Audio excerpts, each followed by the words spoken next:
Hello all. I was watching rozeboosje. I don't know how to pronounce his name. I should probably look that up before I started doing this video, but whatever. Um, he makes some awesome videos, and everyone should check him out anyway. And I'll link him. And but he made a video about I like, and it's this tag that's going around, this YouTube meme that's going out there, and you should make a video about one thing that you like, and you just say why you like it. And he said, whoever's watching this is tagged, and I'm saying the same thing. So if you're watching this, you're also tagged. You have to make an I like video about something you like. Do it up. Have fun. And I'm going to do mine on video games. And I wrote a little bit of this down because I wanted to make sure I got all my thoughts out there. I don't normally agree with writing everything down that you're going to say, but it ends up sounding kind of cheesy for YouTube. But when it comes to stuff I like, I think I'm allowed to be a little bit cheesy. So, I like video games. Why do I like video games? And I think the best way to explain is by example.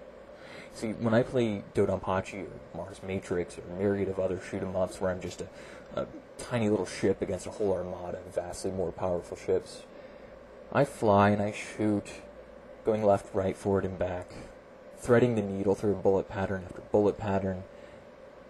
But after a while, something else happens. Everything else starts to fade. The world around me, the enemy ships, the sounds of other games in the arcade blaring out, come hither proposals and promises of fantastic adventure to passers-by. It all becomes specters. It's just me and the bullets. And we dance to the symphony of destruction in which I am the conductor, and it sounds good. When I play Crazy Taxi, and passenger tightly gripping the seat, I fly up a ramp into a parking garage, see a wall, and immediately power slide to avoid a crash. Line up perfectly to fly out the second story onto a hill where my taxi ambles up into the air with all the grace of a garbage truck on eagle's wings. Upon landing between two commuters, I power through the rest of 5 o'clock traffic, drift into a great and gentle curve where I turn it into a donut, wheel screaming in protest, and eventually come to rest at the passenger's destination. When that passenger, that non-playing character, that collection of predetermined actions and phrases that some programmer made up years ago in Japan says thank you, to me, he meant it. See, when I play blackjack, where randomness is supreme, where the rules of the game are the casino's rules, I bide my time and I wait. I sit there patiently while hand after hand is dealt, watching the cards as if I'm Mother Nature watching for the correct attributes of some species to come about to allow them to thrive in some particular climate or environment. And when those attributes do come up, I explode with betting and see the coffers of the casino drop just a little bit more. I'm no longer playing by their rules. I'm playing by mine. I'm forcing randomness into the single sieve selection pressure. More money for me. See, I think games are art, but not in this superficial, silly way that the mass media espouses. It's not, oh, look at the graphics, how artistic. It's not. Did you hear the soundtrack by Tommy Tallarico? So very artistic. It's not, oh, the story was written by some famous author. How very autistic. What? Autistic? No, artistic. I mean, each little part, each individual component of the game is art. Sure, I get it. The animations, the backgrounds, the sounds, and all that. That's all art, yeah. But that's not what makes games art. It's that intertwining relationship between all of these different components. And all of them are held together by the strength of the game mechanics and rules and design. And that's what, to me, makes it art. I mean, if you were to go back and play Super Mario World? Land? Oh, man, I can't remember now. Super Mario World on Super Nintendo. You know, I mean, how satisfying would Mario's jump onto a paratrooper, little turtle guys with wings, How satisfying would that be if any single part was taken away from it? His fantastic arc through the air, or that delightful sound that happens when you hit them, or when their eyes pop out, and that cute little animation. I'm saying that each part needs to be there, and the glue needs to be the gameplay. Yeah.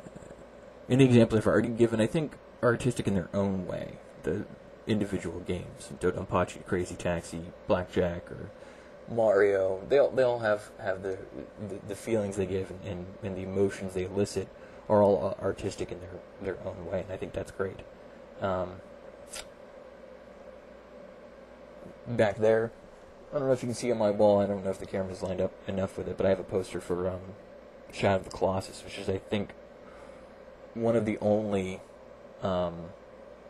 mass market artistic games, and it just fills you in playing it with both a feeling of sadness and loss and longing all at once, and it can be a painful experience if you play it that way. But there's still something else that I get from games sometimes that I don't get from any other form of art. When I play competitive games like chess or Go, Counter-Strike, Quake 3, StarCraft, or Command & Conquer, something else entirely presents itself. In playing Street Fighter 3 Third Strike, for example, I might zone my opponent into the corner through a series of projectiles and ineffective poke attacks.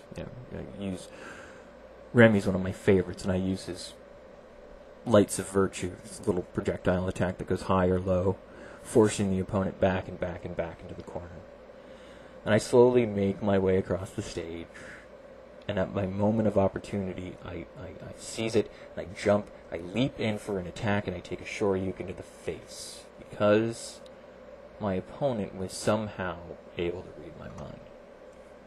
They knew what I was doing, because the more you play against someone in one of these competitive games, the more you begin to get a sense of what they're thinking and how they're thinking. And it's not just what they're thinking about the game. Only here in the realm of competitive play am I able to genuinely reach out and grab a hold of my opponent's mind and touch it and understand it. That moment of hesitation just now belies a doubt in their mind of some prior held conviction. And this flurry of unfocused attacks helps me feel their rage for some transgression unknown to me. And it's only there in the game that I can, in real time, get a sense of another person's mind. And it's somewhat intoxicating occasionally. And I don't think this in any way diminishes my feelings for other mediums of art. I mean, I live just a few blocks that way, right behind you. Just walk back a few blocks, and you'll see it. It's the Salvador Dali Museum. It's here in Florida, and it is fantastic. And I'm never able to go there and not get some sense of his mind, but it's his mind of a prior feeling, and it always elicits great emotion. I mean, I really love his paintings, so. But I do hope that someday, along with all the great painters and filmmakers and writers and composers, game designers will get held high as artists too. So that was just a small portion of why I like games and why I think games are so great. And I've also included in the sidebar the link, of course, to the original, or the I like that I got tagged from, and then 2 games. One is Strikers 1945, which is a bullet hell shoot 'em up, like I mentioned in the beginning. But it's a Flash version. It doesn't quite capture the old school arcade. It's a little bit off. And then Don't Look Back, which, if you want an example of an artistic game, I think you can do no better.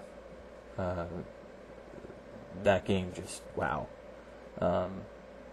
You're playing, you think, oh, this is just like a cheesy Atari old school game, whatever, and then you get to the end and it's just fantastic. Really, really quite beautiful. So, now you're tagged. You gotta go do your I like thing. Do it up. Have fun. And happy gaming.